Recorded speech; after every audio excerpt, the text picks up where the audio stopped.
Kerala state library കൗൺസിലിൻ്റെ സംസ്ഥാന നാടകോത്സവം ഇന്നലെയാണ് ആരംഭിക്കുന്നത്. ഇന്നലെ രാവിലെ ഏറ്റവും പ്രധാനപ്പെട്ട നാടക പ്രവർത്തക നിലമ്പൂർ ആയിഷ കൊളുത്തി നൽകിയ ദീപശിഖയാണ് ഇന്നലെ വൈകിട്ട് ഇവിടെ തിരൂരിൽ സമാപിച്ചത്. ഇന്ന് തിരൂരിൽ വാഗൺ ട്രാജഡി ടൗൺ ഹാളിൽ പ്രത്യേകം തയ്യാറാക്കിയ MT നഗറിലാണ് നാടകോത്സവം നടക്കുന്നത്. രാവിലെ നാടകോത്സവം ഒറീസ സംഗീത അക്കാദമി അവാർഡ് ജേതാവായിട്ടുള്ള പ്രൊഫസർ കേശരഞ്ജൻ പ്രധാൻ ഉദ്ഘാടനം ചെയ്തു. ലൈബ്രറി കൗൺസിലിൻ്റെ സംസ്ഥാന സെക്രട്ടറി VK മധു, സംസ്ഥാന പ്രസിഡന്റ് ധർമ്മരാജ് അടാട്ട്, പ്രശസ്ത സിനിമ നടനായിട്ടുള്ള PP കുഞ്ഞികൃഷ്ണൻ തുടങ്ങിയവരൊക്കെ പങ്കെടുത്തു. മന്ത്രി, കായിക വകുപ്പ് മന്ത്രി, നല്ല നാടകപ്രേമി കൂടിയാണ് മന്ത്രി, നാടക പ്രവർത്തകനും കൂടിയാണ് മന്ത്രി V അബ്ദുറഹിമാൻ ചടങ്ങിൽ അധ്യക്ഷത വഹിച്ചു. അങ്ങനെ 3 ദിവസം നീണ്ടു നിൽക്കുന്ന നാടകോത്സവം ഇവിടെ ആരംഭിച്ചിരിക്കുകയാണ്. എല്ലാ ജില്ലകളിൽ നിന്നുമായി, കോട്ടയം ജില്ല ഒഴിച്ചുള്ള 13 ജില്ലകളിൽ നിന്നായി 13 നാടകങ്ങളാണ് ഇവിടെ അരങ്ങേറുന്നത്. ഇന്ന് 4 നാടകങ്ങൾ അരങ്ങേറും. നാളെ 31-ാം തീയതി 6 നാടകങ്ങൾ അരങ്ങേറും. മറ്റന്നാൾ 4 നാടകങ്ങൾ അരങ്ങേറും. മറ്റന്നാൾ ഉച്ചയ്ക്ക് ശേഷം സമാപന സമ്മേളനം പ്രശസ്ത സിനിമാ നടൻ സന്തോഷ് കീഴാറ്റൂർ ഉദ്ഘാടനം ചെയ്തു. ഈ നാടകങ്ങൾക്കിടയിലായി ഒട്ടേറെ അനുബന്ധ പരിപാടികൾ ഇതിൻ്റെ ഭാഗമായി വെച്ചിട്ടുണ്ട്. നാടകത്തിൻ്റെ പ്രസക്തിയെക്കുറിച്ചുള്ള സെമിനാറുണ്ട്. നാടകത്തിൻ്റെ സ്ത്രീ കാഴ്ചപ്പാടിനെ കുറിച്ചുള്ള ഒരു സെമിനാറുണ്ട്. അങ്ങനെ തുടങ്ങിയിട്ടുള്ള കേരളത്തിൻ്റെ സാംസ്കാരിക മതേതര പാരമ്പര്യത്തെക്കുറിച്ചുള്ള ഒരു സെമിനാറുണ്ട്. അങ്ങനെ തുടങ്ങി ഈ മലപ്പുറം ജില്ലയുടെ ഇതിനെക്കുറിച്ചുള്ള സെമിനാറുണ്ട്. അങ്ങനെ തുടങ്ങിയിട്ടുള്ള ചില അനുബന്ധ ചർച്ചകളും സെമിനാറുകളും ഇതിനിടയിലായിട്ട് സംഘടിപ്പിക്കാൻ വേണ്ടി തീരുമാനിച്ചിട്ടുണ്ട്. അതോടൊപ്പം ഒട്ടേറെ കലാപരിപാടികൾ ഇതിൻ്റെ ഭാഗമായി സംഘടിപ്പിക്കുന്നതിന് തീരുമാനിച്ചിട്ടുണ്ട്. ഇന്ന് വൈകുന്നേരം ഈ നാടകത്തിന് ശേഷം, നടക്കുന്ന നാടകത്തിന് ശേഷം നടക്കുന്ന വൈകുന്നേരത്തെ ഇടവേളയിൽ പാവങ്ങൾ എന്നത് പറയുന്നത് ലോകത്തെ ഏറ്റവും പ്രധാനപ്പെട്ട നോവലാണ് വിക്ടർ ഹ്യൂഗോൻ്റെ പാവങ്ങൾ മലയാളത്തിലേക്ക് പരിഭാഷ ചെയ്തതിൻ്റെ 100ാം വാർഷികമാണ് ഇപ്പോൾ നടക്കുന്നത്. ആ 100ാം വാർഷികത്തിൻ്റെ ഭാഗമായി കൂടിയാണ് പാവങ്ങളെ ആസ്പദമാക്കിയിട്ടുള്ള ഒരു കലാപരിപാടി ഇന്ന് ഉച്ചയ്ക്ക് വൈകുന്നേരം 5:30 ശേഷം കയറുകയാണ്. അത് കഴിഞ്ഞാൽ മറ്റൊരനുബന്ധ പരിപാടി പ്രധാനമായിട്ട് ചൂണ്ടിക്കാണിക്കാനുള്ളത് MTയുടെ പള്ളിവാളും ചിലമ്പും പ്രോത്സാഹിപ്പിക്കുന്നതിൻ്റെ ഭാഗമായി നാടകത്തിന് വലിയ സാമൂഹ്യ പ്രസക്തിയുണ്ട്. കേരളത്തിലെ സാമൂഹ്യ മാറ്റത്തിൽ നാടകങ്ങൾ വലിയ പങ്ക് വഹിച്ചിട്ടുണ്ട്. ആ നാടകങ്ങളെ നന്നായി പ്രൊമോട്ട് ചെയ്യുകയും പുതിയ കാലത്തിനനുസരിച്ച് നാടകങ്ങളുടെ പ്രസക്തി വർദ്ധിപ്പിക്കുകയും ചെയ്യുന്നുള്ള ഇടപെടലിൻ്റെ ഭാഗമായിട്ടാണ് കേരള സ്റ്റേറ്റ് ലൈബ്രറി കൗൺസിൽ ഇതുപോലൊരു നാടകോത്സവം സംഘടിപ്പിച്ചിട്ടുള്ളത്. ആ നാടകോത്സവം അക്ഷരാർത്ഥത്തിൽ ജനങ്ങൾ ഏറ്റെടുത്തിട്ടുണ്ട്. നല്ല പങ്കാളിത്തം ഉണ്ടാകാൻ എല്ലാവരെയും ഈ നാടകോത്സവത്തിൽ ഞങ്ങൾ സ്നേഹപൂർവ്വം ക്ഷണിക്കുകയാണ്. ടോട്ടൽ എത്ര രജിസ്ട്രേഷൻ നടന്നത്? ഇന്ന് മാത്രം ഞങ്ങൾ ഏകദേശം 800 ചില്ലാനം ആളുകൾ രജിസ്റ്റർ ചെയ്തവരായിട്ടുണ്ട്. അതായത് പുറത്തുനിന്ന് വന്ന പ്രവർത്തകരായിട്ട് 100ഓളം പ്രവർത്തകർ ഞങ്ങളുടെ പ്രവർത്തകർ ഇവിടെ തന്നെ ഉണ്ട്. അതിന്റെ പുറമെ ഒരു 800-ൽ മേലെ ആളുകൾ രജിസ്റ്റർ ചെയ്തിട്ടുണ്ട്.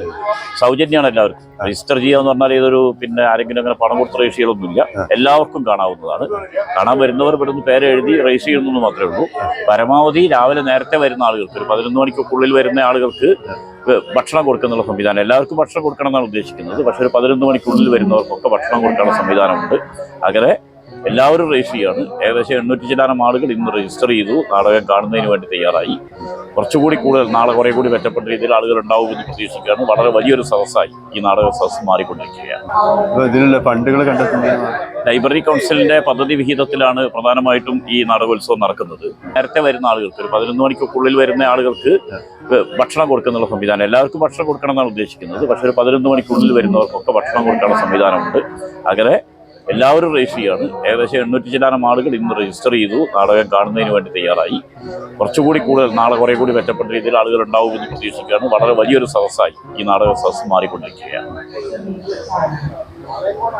ഇതിനുള്ള ഫണ്ടുകൾ കണ്ടെത്തുന്നത് ലൈബ്രറി കൗൺസിലിന്റെ പദ്ധതി വിഹിതത്തിലാണ് പ്രധാനമായിട്ടും ഈ നാടകോത്സവം നടക്കുന്നത്. ലൈബ്രറി കൗൺസിൽ എല്ലാ കൊല്ലവും വാർഷിക പദ്ധതികൾ വെക്കാറുണ്ട്. അതിൻ്റെ ഭാഗമായി നാടകോത്സവത്തിന് വേണ്ടി പ്രത്യേകമായിട്ടൊരു ഫണ്ട് നീക്കി വെച്ചിട്ടുണ്ട്. ആ ഫണ്ടാണ് ഏറ്റവും പ്രധാനപ്പെട്ടതിൻ്റെ സ്രോതസ് എന്ന് പറയുന്നത്. പക്ഷെ അതുകൊണ്ട് മാത്രം നാടകോത്സവം നടത്താൻ വേണ്ടി കഴിയില്ല. 14 ജില്ലകളിൽ നിന്ന് വരുന്ന നാടകത്തിൻ്റെ ചിലവുണ്ട്, അവരുടെ യാത്രാ ചിലവുണ്ട്, അവരുടെ താമസത്തിൻ്റെ ചിലവുണ്ട്, അവരുടെ അങ്ങനെ ഭക്ഷണത്തിൻ്റെ ചിലവ്, അങ്ങനെ ഇതുണ്ട്. അതോടൊപ്പം ഞാൻ നേരത്തെ ചൂണ്ടിക്കാണിച്ചതുപോലെ ഇവിടെ വരുന്ന കാണികൾക്ക് മുഴുവൻ ഭക്ഷണം കൊടുക്കുന്നതിന് സംവിധാനമുണ്ട്, പ്രചരണമുണ്ട്, ഓഡിറ്റോറിയത്തിൻ്റെ ചെറിയ ചിലവാണെങ്കിലും ഓഡിറ്റോറിയത്തിൻ്റെ ചിലവുണ്ട്. അങ്ങനെ ഒട്ടേറെ അനുബന്ധ ചിലവുകൾ വരുന്നുണ്ട്. ആ ചിലവുകൾ കുറേ ജനകീയമായി കണ്ടെത്തുന്നതിനാണ് തീരുമാനിച്ചിട്ടുള്ളത്. ഈ തിരൂർ താലൂക്കിൽ ഏകദേശം പിന്നെ 100-ൽ താഴെ ലൈബ്രറികളുണ്ട്. ആ 100-ൽ താഴെ ലൈബ്രറികൾ ഉൽപ്പന്ന ശേഖരണത്തിലൂടെ മാത്രം ഇതിനാവശ്യമായിട്ടുള്ള വലിയൊരു ഫണ്ട് കണ്ടെത്തിയിട്ടുണ്ട്. പോരാത്തത് ഞങ്ങൾ സ്പോൺസറിങ്ങിലൂടെ വ്യത്യസ്ത സംഘടനകളുടെ സ്പോൺസറിങ്ങിലൂടെ കുറേ പിന്നെ പണം കണ്ടെത്തുന്നുണ്ട്. അങ്ങനെ ആ രീതിയിൽ പിന്നെ നേരിട്ട് പണം പിരിക്കുക എന്നുള്ളതല്ലാതെ തന്നെ ജനങ്ങളിൽ നിന്ന് ഇതിനാവശ്യമായിട്ടുള്ള മറ്റ് ഫണ്ടുകൾ കൂടി കണ്ടെത്തുന്നതിന് വേണ്ടി തീരുമാനിച്ചിട്ടുണ്ട്. അങ്ങനെ 4-5 ലക്ഷം രൂപ എന്തായാലും പുറമേ നിന്ന് കണ്ടെത്താനും ലൈബ്രറി കൗൺസിലിന്റെ പദ്ധതി വീതം കൂടി ഉൾപ്പെടുത്തിക്കൊണ്ടാണ് ഈ പരിപാടി ഇവിടെ സംഘടിപ്പിച്ചത്. അപ്പോൾ ഓരോ ജില്ലയിൽ നിന്ന് ഓരോ നാടകമാണ് വേണ്ടിയിട്ട് പ്രത്യേകം തയ്യാർ ചെയ്താണ് അവർ പ്രൊഫഷണലായിട്ട് കളിച്ചുകൊണ്ടിരിക്കുന്ന നാടകങ്ങളാണ്. അതായത് അങ്ങനെയല്ല, പ്രൊഫഷണൽ നാടകങ്ങളൊന്നും ഇല്ല, ഒക്കെ അമേച്ചർ നാടകങ്ങളാണ്. നേരത്തെ ഞങ്ങൾ എല്ലാ ജില്ലാ കമ്മിറ്റിയും ഇതിന് വേണ്ടി പിന്നെ എന്താ പറയുക, അതിൻ്റെ സ്ക്രിപ്റ്റ് ഞങ്ങൾ ക്ഷണിക്കുകയാണ്. ആ സ്ക്രിപ്റ്റ് ക്ഷണിച്ച് ആ സ്ക്രിപ്റ്റ് പരിശോധിച്ച് അതിലേറ്റവും അനുയോജ്യമായ സ്ക്രിപ്റ്റ് കണ്ടെത്തി ഒരു ജില്ലാ കമ്മിറ്റിയാണ് ആ സ്ക്രിപ്റ്റ് നാടകം തയ്യാറാക്കുന്നതിന് വേണ്ടി കൊടുക്കുന്നത്. അങ്ങനെ ആ സ്ക്രിപ്റ്റിനെ ആസ്പദമാക്കി ആ ഒരു നാടകം തയ്യാറാക്കുന്നതിന് വേണ്ടി ഞങ്ങൾ ട്രൂപ്പിനെ തിരഞ്ഞെടുത്ത് ആ ട്രൂപ്പ് പരിശീലിച്ച് കൊണ്ടുവരുന്ന നാടകങ്ങളാണ് പൂർണ്ണമായിട്ട് ഇവിടെ അവതരിപ്പിക്കപ്പെടുന്നത്. അങ്ങനെ സ്ക്രിപ്റ്റ് നേരത്തെ പരിശോധിച്ച് അതായത് ജില്ലാ കമ്മിറ്റികളാണ് സ്ക്രിപ്റ്റ് പരിശോധിക്കുന്നത്. സംഘാടക സമിതിയായി ബന്ധപ്പെട്ടതല്ല. അതായത് ജില്ലാ കമ്മിറ്റികൾ സ്ക്രിപ്റ്റ് ക്ഷണിക്കുന്നു, അതിലേറ്റവും മികച്ചത് തിരഞ്ഞെടുക്കുന്നു, അത് അവതരിപ്പിക്കാൻ പറ്റുന്ന ഒരു ടീമിനെ കണ്ടെത്തുന്നു, അവരത് ഏൽപ്പിച്ച് അവർ പരിശീലനം നടത്തുന്നു. അങ്ങനെ വരുന്ന അമേച്ചർ നാടകങ്ങളാണ് ഈ വരുന്ന നാടകങ്ങളെല്ലാം തന്നെ. കോട്ടയം ജില്ല ഒഴിച്ച് 13 ജില്ലകളിൽ നിന്നുള്ള നാടകങ്ങൾ ഇവിടെ പങ്കെടുക്കുന്നുണ്ട്. മറ്റന്നാൾ ഉച്ചയോടുകൂടി 13 ജില്ലകളിലെ നാടകങ്ങൾ ഇവിടെ അവതരിപ്പിക്കും. എടുത്തു പറയാത്തക്ക കഥയോ അല്ലെങ്കിൽ നടന്മാരുടെ പ്രകടനങ്ങളോ എന്തെങ്കിലും അങ്ങനെ ഇപ്പൊ പറയാൻ കഴിയില്ല. കാരണം എന്തുകൊണ്ടാ അറിയോ, ഒന്ന് മത്സരമല്ലേ. ആ മത്സരത്തിലെ ഒരു മുൻവിധി ഞങ്ങൾ കൊടുക്കുന്നത് ശരിയല്ലല്ലോ. കാരണം മത്സരത്തിൽ വരുന്ന നാടകങ്ങളിൽ എടുത്തു ഏത് നാടകങ്ങൾ ഞങ്ങൾ പറഞ്ഞാൽ പിന്നെ ഞങ്ങളൊരു പക്ഷപാതിത്വരായിട്ട് പെരുമാറിയെന്നല്ലേ നടത്തുന്നത്. ഒന്നാമത്തെ ഞങ്ങൾ ആ നാടകങ്ങൾ അതാത് ജില്ലകളിൽ നിന്ന് കൊണ്ടുവരുന്ന നാടകമാണ്. നിങ്ങൾ പേര് മാത്രമല്ല നമുക്ക് തരാം.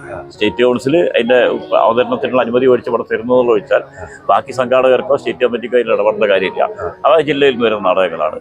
അപ്പോൾ ആ നാടകങ്ങളിൽ എടുത്തു പറയേണ്ടതെന്ന് പറയാൻ പറ്റില്ല. കാരണം എന്തുകൊണ്ട് വെച്ചാൽ അതൊരു മത്സരമാണ്. അപ്പോൾ ജഡ്ജസ് അവിടെ ഇരുന്നിട്ട് മത്സരം നടത്തി വിധി പ്രഖ്യാപിക്കുന്നതിന് മുമ്പ് ചിലത് മികച്ചതാവുമെന്നോ ചിലത് മോശമാവുമെന്നോ ചില നടന്മാർ മികച്ചതാവുമെന്നോ പറയുന്നത് ഈ മനസ്സിലുണ്ടെങ്കിൽ പോലും അതൊരു അനൗചിത്യമാണ് എന്നുള്ളതുകൊണ്ടും അങ്ങനെ പറയുന്നത് അതിന്റെ നാടകത്തിനോട് ചെയ്യുന്ന ഒരു നീതിയാവില്ല എന്നുള്ളത് അങ്ങനെ പറയാം. ഏറ്റവും കൂടുതൽ നിങ്ങൾ സെലക്ട് ചെയ്ത നാടകങ്ങൾ സമകാലിക വിഷയങ്ങളാണോ അതോ അല്ല, എല്ലാ സമകാലിക വിഷയവുമായി ബന്ധപ്പെട്ട് തന്നെയാണ് എല്ലാ നാടകങ്ങളും വരിക. സമകാലിക വിഷയങ്ങൾ, കാലിക പ്രസക്തിയുള്ളത് പുരാണങ്ങളൊക്കെ ആണല്ലോ. അല്ല, പുരാണ നാടകങ്ങളല്ല ഉദ്ദേശിക്കുന്നത്. സാമൂഹ്യമായിട്ടുള്ള പ്രതിബദ്ധതയുള്ള സാമൂഹ്യമായിട്ടുള്ള ഇടപെടൽ നടത്താൻ വേണ്ടി കഴിയുന്ന നാടകങ്ങളാണ് ഏറ്റവും പ്രധാനമായിട്ട് ആലോചിക്കുക. ആ രീതിയിലുള്ള നാടകങ്ങളാണ് അവതരിപ്പിക്കുക. അല്ലാതെ പുരാണങ്ങളെയോ ഇതിഹാസങ്ങളെ അടിസ്ഥാനമാക്കിയിട്ടല്ല. പക്ഷെ ചില പുരാണങ്ങൾ ഇതിഹാസങ്ങളൊക്കെ എൻ്റെ ഒരു പ്രമേയമായിട്ട് ചില ചെറിയ തോതിലൊക്കെ വരാം. പക്ഷേ പ്രധാനമായി ഉദ്ദേശിക്കുന്നത് സാമൂഹ്യമായിട്ടുള്ള ഇടപെടലുകളെ ശക്തിപ്പെടുത്തുന്ന നാടകങ്ങൾ എന്നുള്ള രീതിയിലാണ് നാടകത്തെ നമ്മൾ വിലയിരുത്തിക്കൊണ്ടിരിക്കുന്നത്. ഓക്കെ സാർ, ഒരുപാട് നന്ദി ഈ തിരക്കിനിടയിൽ സഹകരിച്ചു. ഓക്കെ, ശരി.